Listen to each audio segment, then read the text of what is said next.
रहे हैं गंगा कैसेट की प्रस्तुति।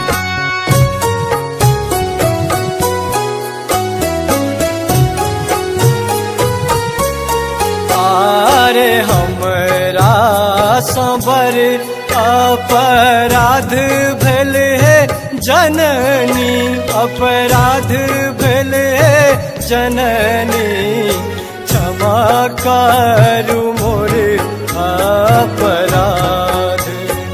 क्षमा करू मोरे अपराध। अरे हमरा सबर अपराध भेल है जननी, अपराध भेल है जननी, क्षमा करू मोर अपराध। क्षमा करू मोरे अपराध।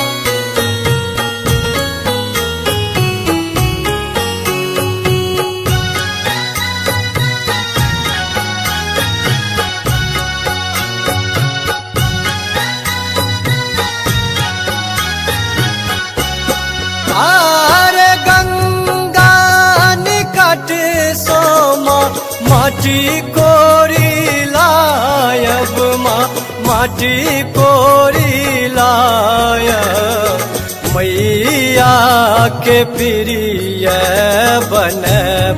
आरे जमुना निकट सोमा जल भरी लायब, जल भरी लायब, मैया के प्रिय निपा। क्षमा करू मोरे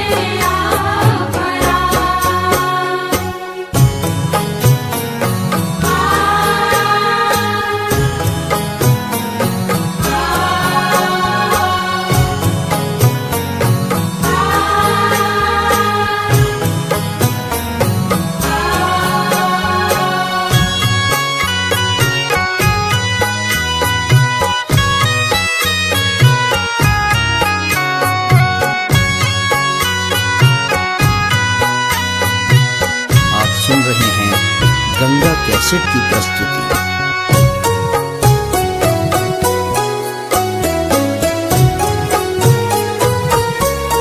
आरे माली फूल बरिया सो फूल तोरी लायब, फूल तोरी लायब, मैया के प्रिय सजब। आरे पटवा दुकान सोमा अचरी मंगायब, अचरी मंगायब, मैया के अचरी चढ़े।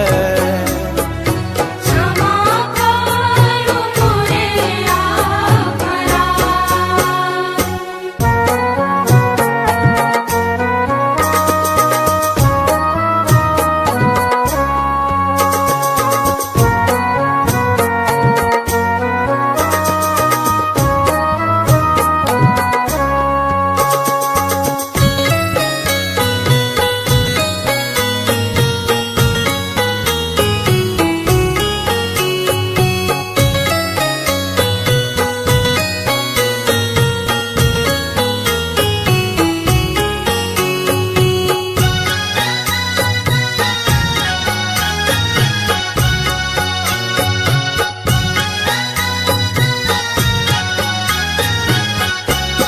आरे सब अपराध क्षमा करू हे जननी, क्षमा करू हे काली, सब खान होई सहाय आरे समदोन गाबी कहैया के सब रख कहैया के सब रख सुनी लियो वरुण के विनय क्षमा करो मोरे अपराध आरे हमरा संबर अपराध भेल है जननी अपराध भेल है जननी क्षमा करू